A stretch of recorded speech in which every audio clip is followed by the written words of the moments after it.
que no me alcanzaba para comprar 1 kilo de tortillas. Me dijo, mami, vámonos con mis abuelitos. Y nos fuimos con mis papás no son testigos de Jehová. E imagínate lo difícil que fue para mí decirles todo por lo que había pasado. Yo me había alejado de ellos porque al no ser ellos testigos de Jehová te meten esta idea que no está bien relacionarte con tu familia que no es testigo de Jehová. Y a mí nadie me lo cuenta. Yo lo leí en las atalayas, a mí me lo dijeron en los discursos. Yo lo sé de primera mano. Y es exactamente lo mismo que le están diciendo ahora a mi hijo. Logro salirme de ahí. Perdí mi casa porque este señor debía dinero. Lo que yo ganaba en el orfanato era para las mensualidades de la casa y él tenía meses de atraso. Perdí mi casa, me fui con mis papás y estando con mis papás, mi hijo estaba conmigo. Por esta presión de los ancianos de no meter una denuncia, de no meter abogado y el hecho que no podía divorciarme porque entre comillas todavía no había una base bíblica, llegamos a un acuerdo verbal con él. Los primeros meses mi hijo estuvo conmigo, pero mi situación estaba muy mal. Yo estaba pasando por una crisis emocional muy fuerte, muy fuerte. Y los ancianos iban constantemente a decirme que ese no era un ambiente espiritual para mi hijo. Mi niño en ese entonces tenía 9 años, yo era precursora regular. Mi hijo y yo teníamos el privilegio de los carritos de exhibidores. ¿Cuántas veces has visto a un niño en un carrito? Bueno, para que tú veas el grado de espiritualidad que teníamos mi hijo y yo, al grado de tener ese privilegio. Sí, ahora que lo mencionas, no, en ese dato no me había fijado, pero yo no he visto niños, como dices, en un carrito, ¿no? Así es, pues mi niño tenía esa oportunidad por mí, porque yo me esforzaba por ser una cristiana que siguiera todo, y ellos lo sabían, y por eso estaban constantemente atrás de mí, y me decían que mis papás no estaban casados, que eran fornicadores, que no era un ambiente sano para mi hijo, ni para mi espiritualidad, y si yo quería continuar con el privilegio de ser precursora, tenía que hacer algo. Que el papá de mi hijo estaba arrepentido, y como su familia sí es testigo de Jehová, mi hijo estaría mejor con él. No hay día que yo no me arrepienta de haber aceptado ese trato. Él llegó a hablar conmigo, me dijo, yo cometí un error, sé que estás mal, pero el niño va a estar bien conmigo. Dime cuánto tiempo necesitas para estar mejor y para que el niño regrese contigo. En mi desesperación, Jorge, en esta crisis que yo tenía, dije, está bien, llegamos a un acuerdo verbal. Dame 3 meses, yo me voy a enfocar, yo no trabajaba, nunca había trabajado formalmente. Dije, dame 3 meses y yo busco la manera de salirme de aquí, busco la manera de hacer algo. Durante esos 3 meses tenía contacto con mi bebé, pero muy poco, porque yo me dediqué a trabajar, Jorge. Me dediqué de lleno a trabajar. El único trabajo seguro que pude encontrar fue de técnico instalador de antenas Dish y no es comercial. Yo andaba colgada en los techos instalando antenas con las manos llenas de callos, quemada por el sol y tratando de sacar lo más posible de ventas para poder tener dinero. Pues él aprovechó eso y empezó a meterle a mi hijo la idea que yo lo había abandonado, que yo no lo buscaba. Me mandaba mensajes o me hablaba diciéndome, hey, busca al niño. Yo le decía, es que estoy trabajando, hoy no puedo verlo. Este fin de semana dijimos que iba a trabajar yo 3 meses seguidos para después poder acomodarme. Porque, o sea, ¿en qué cabeza cabe que una mujer en esas circunstancias va a tener tiempo para todo? Claro. Pero él utilizaba la culpa, utilizaba a mi hijo para hacerme daño, utilizaba la religión para hacerme daño. Mi niño me marcaba llorando, que me extrañaba, que su papá le decía que yo era una materialista, que yo dejara de trabajar. Y eso a mí me partía el alma, pero tenía que ser fuerte. Hablaba yo con él y le decía que me diera oportunidad, que las cosas iban a mejorar. Pasó el periodo de los 3 meses que pedí. Y cuando por fin logré juntar un dinero, mis papás también me ayudaron. Y pedí a mi hijo de vuelta y ya no me lo dieron. Para el 2020 yo empezaba a verlo un poco. A veces un fin de semana sí, a veces un fin de semana con el pretexto de que el niño todo el tiempo o andaba predicando, o estaba en las reuniones, o tenía algo con los hermanos. Y como yo en ese tiempo todavía estaba adoctrinada, yo decía, bueno, mi hijo está haciendo algo espiritual, está bien. No me di cuenta que era esa estrategia para empezar a romper el lazo materno. Cuando yo veo que la situación empeora y que son menos los días que veo en mi hijo, decido meter abogado. Cuando yo intento buscar ayuda de los hermanos, me dijeron que ellos no podían meterse en ese asunto. Y yo les reclamé, le dije, o sea, ¿cómo si iban a mi casa a decirme que el niño se fuera con el papá? Y ahora que yo necesito a mi hijo de vuelta, me dicen que no es asunto de ustedes. Claro, sí. Voy a meter abogado. Haga lo que quiera, solo recuerde que va a manchar el nombre de Jehová. Y que eso, y empezaban con su cantaleta. Cuando yo decido hacer eso, Jorge, definitivamente me dieron la espalda a todos. Las hermanas que fueron mis compañeras de precursorado, las hermanas con las que me senté en su mesa, que las acompañé en momentos difíciles, hermanos también y los ancianos, se olvidaron de mí, me hicieron a un lado. El primer abogado que yo contrato me estafó, me sacó dinero diciéndome que me había divorciado y no era cierto. Así pasaron casi 2 años y medio en este vaivén de te presto al niño, no te presto al niño, de utilizar a mi hijo como un instrumento para hacerme daño. Mis papás me decían, habla, di lo que está pasando. Pero es esta parte del adoctrinamiento donde te digo, cuando el primer abogado me dice, vamos a redactar la demanda de divorcio, yo no quise poner que me golpeaba, yo no quise poner nada, simplemente que era un divorcio voluntario por el temor a manchar el nombre de Dios. En abril del 2022, después de tanto estar ahí negociando, me habla este abogado y me dice, hubo un problema, no estás divorciada, pero tu ex esposo me está marcando y me dice que él va a llevar los gastos y yo te voy a volver a hacer el trámite del divorcio. Todo esto fue a raíz porque el papá de mi hijo se enteró que después de más de 2 años que nos habíamos ya separado, yo encontré una pareja. Actualmente estoy comprometida, y tengo una pareja. Él, desde antes, ya tenía un amante que hoy en día es su pareja, que también es testigo de Jehová. Y utilizaron a mi hijo de una manera tan deplorable, de verdad, para poder hacer lo que hicieron. Esta mujer era esposa de un amigo de él, hermanos de la misma congregación, estábamos todos en la misma congregación. Cuando yo me separo, utilizan a mi hijo para poder verse, en el aspecto de que supuestamente esa familia le daba ánimos a mi hijo, cuando lo que ella estaba haciendo era meterse para ganarse a mi hijo porque ya tenían planes de irse juntos. Pero bueno, esa es otra historia, ¿no? Cuando él, a pesar de que ya estaba con esta persona, se entera que yo tengo una pareja, empieza todo este proceso. El abogado me cita, firmo yo los papeles y me dice, este fin de semana te puedes llevar a tu hijo y son vacaciones, te corresponden a ti, yo ya hablé con él y no hay problema. ¿Te imaginas, Jorge, mi felicidad? Después de tanto tiempo, por fin, tener a mi hijo más de un día. Esa fue la semana de la conmemoración. Desde el primer día que mi hijo llegó conmigo, yo me di cuenta que algo había cambiado. Cuando yo le presenté a mi pareja y antes de eso, mi relación con él, lo normal. Obviamente no nos mirábamos tanto, sin embargo, nos llamábamos, tengo mensajes de que él me platica esto y lo otro.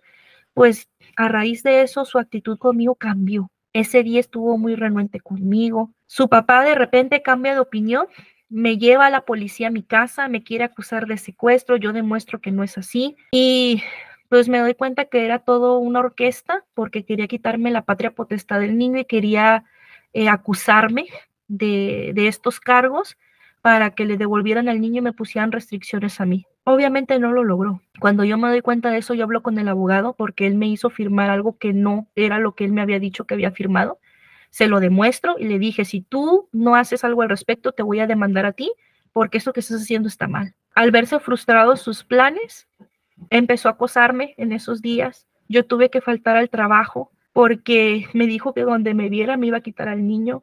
Mis compañeros de las diferentes tiendas me marcaron diciéndome, Sayuri, hay gente aquí con la descripción de su pareja, él y su familia, buscándote en todas las tiendas.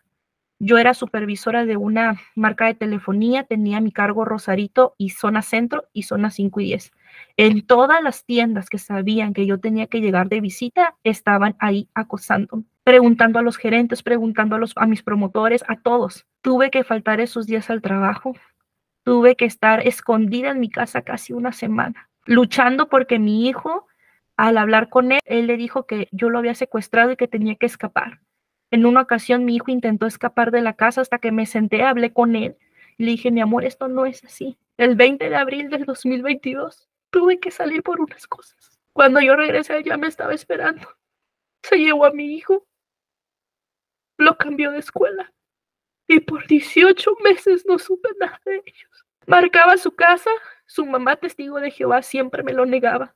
Fui a la privada porque ellos vivían en Santa Fe, viven en Santa Fe todavía, su familia. Al ser una privada estaba cerrada, iba en diferentes horarios, nadie me decía nada, nadie me abría. Llegué a tener comunicación con mi hijo porque yo me quedé con su celular y los únicos mensajes que recibí de él fue para pedirme el celular. Cuando lo cito para poder entregárselo, el que se presenta es el papá. Para eso yo ya había contratado otro abogado, había ido a CEJA, que es una institución aquí que supuestamente ayuda para estos asuntos, le entregué un citatorio y él no se presentó. Todo el mundo me decía de denuncia y yo con ese miedo de no hacerlo. Y es lo que yo te decía, es un miedo que te carcome porque estás viviendo una injusticia, pero estás con esa carga de no querer manchar el nombre de Dios. Y ellos lo saben y ellos se aprovechan de eso. 18 meses fue una tortura, al punto que perdí mi trabajo.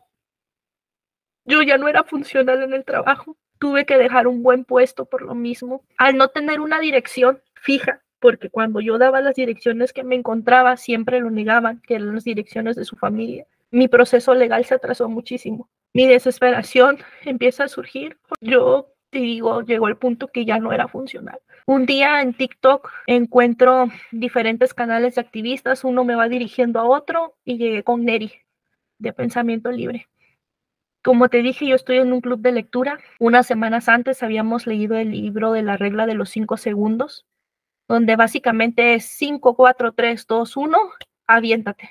Y dije, tengo que hacerlo ya, tengo que alzar la voz porque si no voy a poder recuperar a mi hijo. Contacté a Neri y así sin pensarlo, simplemente empecé una entrevista con él como lo estoy haciendo contigo.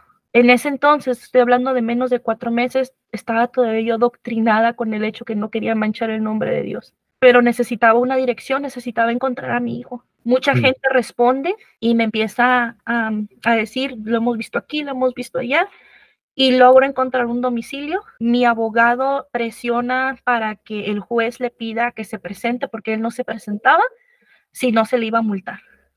El 17 de octubre, después de 18 meses sin ver a mi hijo, sin saber de él, lo veo solamente 5 minutos en el juzgado cuando él presenta su declaración. Fue un shock para mí ver a un adolescente. Me he perdido 4 años de la vida de mi hijo. Yo no tengo ninguna restricción legal con él. Le piden que dé su declaración y en su declaración el niño dice que no quiere estar conmigo, que yo solamente lo quiero porque para mí es como un trofeo, entre otras cosas que no puedo indagar mucho, pero el Ministerio Público toma la declaración y el juez toma la decisión de mandarnos a peritajes psicológicos a todos, al niño, a su papá, a la actual pareja y a mí.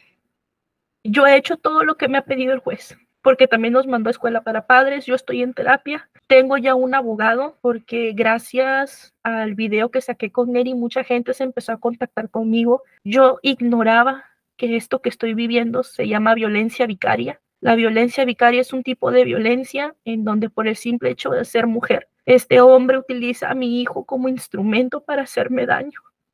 Él me lo decía, me lo cumplió. El día que decidí dejarlo, se llevó a mi hijo. Este colectivo me ha ayudado muchísimo con el tema legal y aquí quiero hacer una pausa. Si hay alguien que está pasando por lo mismo, quiero decirte que sí hay gente que te ayuda. Hay mujeres, madres protectoras luchando por el derecho de otras madres. Yo no sabía qué hacer, no sabía dónde ir y ellas me han guiado en todo el proceso. Hoy en día tengo denuncias en fiscalía por sustracción y por violencia vicaria, pero están en carpeta de investigación porque aquí va la respuesta para Vincent. Él no se presenta. Se le ha citado y él no se presenta porque no quiere dar la cara. Se le ha pedido que se presente para las declaraciones y para que esto continúe o llegar a un arreglo. Cuando el licenciado de acuerdo en lo civil sentó, porque antes... Algunos que estoy viendo algunos comentarios, mucha gente que no sabe lo que realmente son los testigos de Jehová, el adoctrinamiento que hay. Muchos ni siquiera saben qué es una secta, qué define una secta. Y algunos pueden pensar, bueno, son casos aislados, a lo mejor este testigo de Jehová era así, no es la religión. Muchos pueden, y veo algunos comentarios, pero ¿por qué no denunciaste si te sustrajo a tu hijo 18 meses y es una falta de conciencia y de empatía de saber lo que es vivir en estos grupos. Son organizaciones coercitivas, de hecho así hice un video que se trata sobre las organizaciones coercitivas, donde es fácil señalar y decir, ¿por qué no levantaste la voz antes? ¿Por qué no hiciste esto? ¿Por qué no hiciste? Pero eso es hablar desde el total desconocimiento de lo que una víctima de estas sectas está padeciendo. Y te entendemos muy bien, Sayuri, los que te apoyamos, estamos contigo y entendemos de ahora en retrospectiva, me imagino que tú puedes ver y decir precisamente lo que ellos dicen. ¿Por qué no hiciste esto? Bueno, ¿por qué no lo hice? Precisamente porque estaba cautivado y cautivo, ¿no? Encerrado en esta organización. No había manera. No es que uno, claro, hay muchas cosas que se pudieron haber hecho, pero el hubiera no existe. Es el momento ahorita que estamos levantando la voz, que estás levantando tu voz, y es saber que una organización coercitiva o secta, eso hace precisamente, hacerte sentir mal de decir, no, no puedo, no voy a denunciar, incluso meterte miedo, ¿por qué no, verdad? Me imagino también. Sí, ese día en los juzgados fue lo que él me dijo. Entre más estés hablando mal de la religión, menos vas a ver a tu hijo. ¿Por qué? Y te digo, yo lo viví en carne propia. Y no lo digo yo, está en sus publicaciones. Todos sabemos que cuando dejas de ser testigo de Jehová, la familia que se queda adentro te practica el ostracismo. Hasta ahorita, perdón, Sayuri, para aclarar a muchos testigos que nos ven, que siguen negando que existe el ostracismo. Cuando yo los entrevisto en la calle, me dicen que eso es mentira, que si uno puede dejar de ser testigo de Jehová y no pasa nada, es mentira que se hace el ostracismo, que ellos no le dejan de hablar a nadie. ¿Qué nos puedes platicar sobre esto? Me he encontrado hermanos, me he encontrado a los ancianos y se cruzan la acera, no me dan la cara. El papá de mi hijo es testigo de Jehová, su esposa es testigo de Jehová, mi hijo es publicador no bautizado, su familia es testigo de Jehová. Yo le pedí ayuda a su familia y como yo ya no me reúno, ¿sabes qué fue lo que me contestó la mamá de él? Me dijo, ¿para qué quieres a tu hijo si él está bien con los hermanos, lo tratan bien y está bien con su papá? O sea, una persona que no es madre del niño te está diciendo lo que es mejor para tu hijo. Por ser la abuela paterna. Terrible. Eso que mencionabas de hacer violencia vicaria ha sido para mí un término nuevo, pero que ya empecé a escuchar en otras mujeres testigos de Jehová. No es esta es la tercera vez que oigo de la violencia vicaria. Y algunos he escuchado que se tratan de justificar cuando Cristo dijo, pondré el hijo contra la madre y contra el hijo. Nada tiene que ver la situación que viviste tú con lo que Cristo habló. Aquí habló cuando un familiar quiere dejarte por seguir a Cristo. El familiar dice, ¿sabes qué? Ya no quiero estar contigo porque sigues a Cristo. Diferente es a decir, aléjate de mí, ¿no? Es buscar y cortar esos lazos que Cristo jamás mandó. Es algo, y aquí hago esa aclaración, jamás Cristo mandó a que practicáramos ostracismo con nadie. No, y sabes qué, Jorge, mira, es una de las cosas que yo estoy denunciando y alzando la voz. Mi tema legal está avanzando porque se está haciendo. Es lento, pero se está haciendo. Por más que se esconda, va a tener que dar la cara. Lamentablemente, como me dice mi abogado, aquí el problema es que el niño no quiere convivir conmigo. Y como yo le digo, ¿cómo va a querer convivir conmigo si en las reuniones se escucha que no debe de asociarse, aunque sea su madre, no debe de asociarse con una persona que ya no cree en Jehová o que como en su caso ellos me llaman a mí apóstata por alzar la voz, ¿sabes? Y que yo no soy una buena influencia para mi hijo. Claro. Cuando el hecho de creer o no creer en lo que ellos enseñen no me define como madre, no me define como mujer ni como persona. Y ellos están adjudicando ese papel de jueces para saber qué es mejor o no para mi hijo. Entonces, yo esto es lo que estoy denunciando y esto es lo que quiero presionar socialmente. Quiero que la gente conozca que los testigos de Jehová, sus doctrinas separan familias y sobre todo que apoyan a agresores vicarios, a violadores, a golpeadores de mujeres y que prefieren apoyar a un agresor antes que manchar el nombre ni siquiera de Dios, porque Dios es grande y él puede defenderse solo. No quieren manchar el nombre de su organización. Sí, entonces es lo que yo estoy denunciando y como te lo decía ayer, yo no le deseo a ninguna madre el infierno que yo estoy viviendo. Si esto puede ayudar a otras mujeres que están pasando lo mismo, a que no tengan que esperar 4 años que sepan que hay instituciones que te ayudan, que hay colectivos de mujeres que te apoyan, que hay abogados que pueden llevar tus casos, porque yo sé que el tema principal es el dinero. Créanme, el dinero como quiera se consigue, pero la ayuda siempre va a estar ahí. No están solas y no tienen por qué callar. No es cierto que van a manchar el nombre de Dios. Ellos son los que van a rendir cuentas por las maldades que están haciendo. Y véanlo así, yo es como me lo estoy planteando. Para ellos, nuestro silencio es comodidad, porque si no hay víctima, no hay delito que perseguir. Así que basta de eso. Y como te decía, yo quiero presionar socialmente y quiero que mi hijo vea por qué estoy luchando.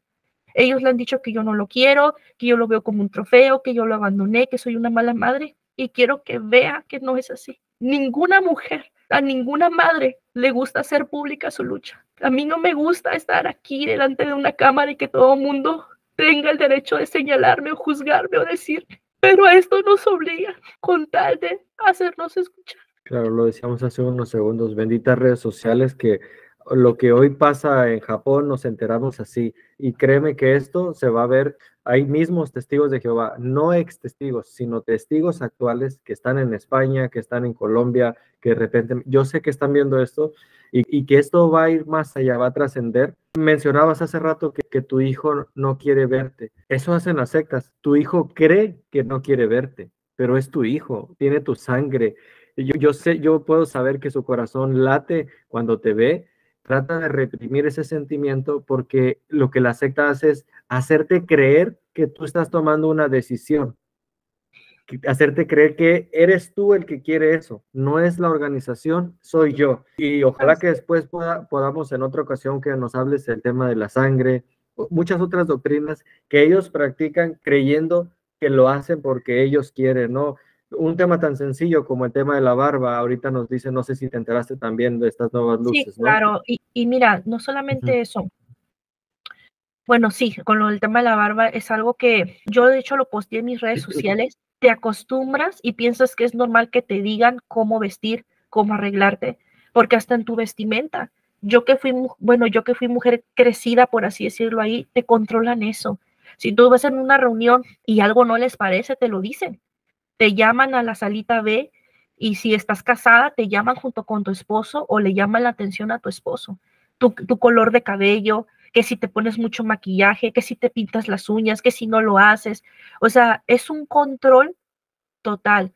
Yo sufrí mucho esta parte de la barba con el papá de mi hijo porque él es de barba muy abundante y había ocasiones en las que él no alcanzaba a rasurarse completo o le crecía un poco la barba las veces que iba a las reuniones, porque tampoco creas que era muy devoto, pero era muy feo cómo te volteaban a ver, cómo te juzgaban, porque medían el grado de tu espiritualidad a través de eso, ¿sabes? Y que hoy en día con la mano en la cintura digan, no, es que el cuerpo gobernante ha dicho que pues no se prohíbe, pero Wow. bueno, yo lo platicaba con otros activistas, ese fue un grito desesperado, pasa el jueves la sentencia en España y casualmente el viernes hacen este anuncio, o sea, son tácticas comerciales que ellos utilizan pues para mitigar un poquito todo el ruido que se está haciendo alrededor de ellos. Es más que nada eso.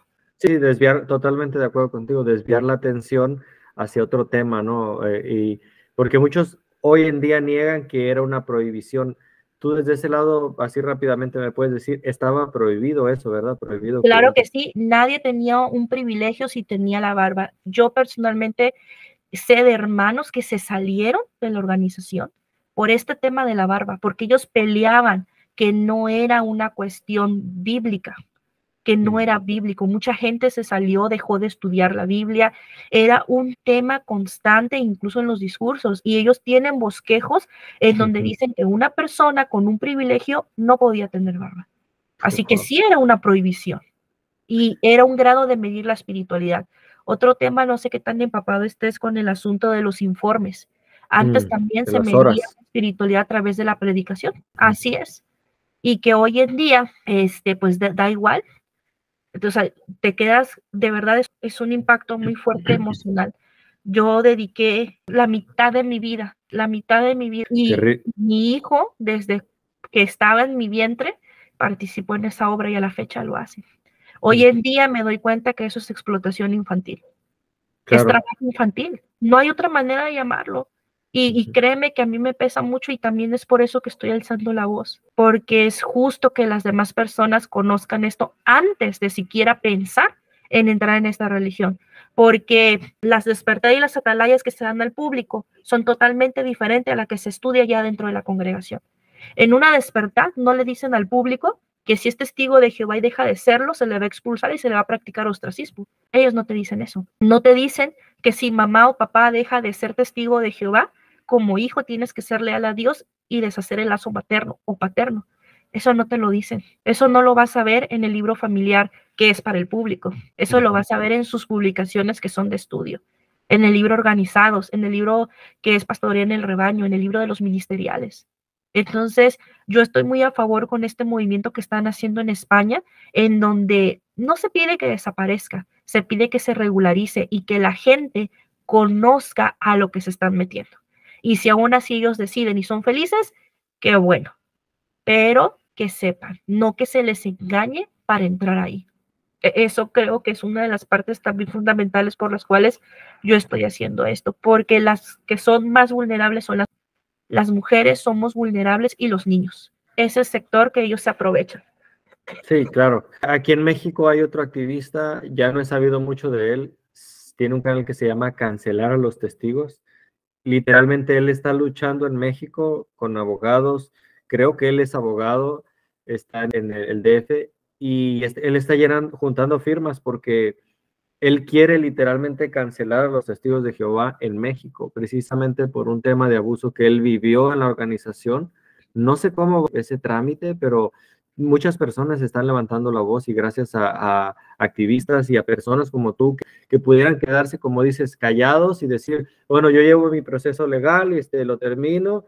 Primeramente Dios, ojalá lo resuelvas y queda resuelto, pero ¿y qué hay de los que están allá, verdad? ¿Qué hay de los que ahorita están en esa etapa inicial que tú ya viviste, ¿no? Y que desde ahorita se pueden acercar contigo, ya nos dirás al final cómo podemos apoyarte, dónde te encontramos, en qué redes sociales, pero me quiero quedar con algo que mencionabas y que he notado. Los testigos de Jehová usan a los niños como un shield, como un escudo, o los ponen cuando incluso en la predicación, cuando salen, son los primeros que lanzan como para que uno, cómo me pondría yo, por ejemplo, a replicarle a un niño? O sea, ¿cómo me voy a poner no? Entonces un escudo me lo mandan a ellos, como tú dices, un, una explotación totalmente.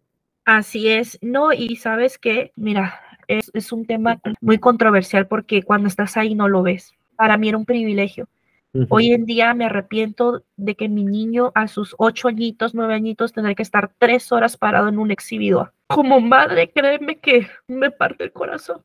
Pero en ese momento yo pensé que era lo correcto, que era lo mejor que podía yo hacer por mi hijo, que él tuviera una asignación así, ¿sabes? Ver a mi niño a los 6 años dar su primera lectura de la Biblia. Ahora pienso qué presión para un niño de esa edad. Hace unos días me salió un recuerdo en Facebook de su primer lectura y no tienes idea de cómo lloré. Una, porque lo amo y lo extraño.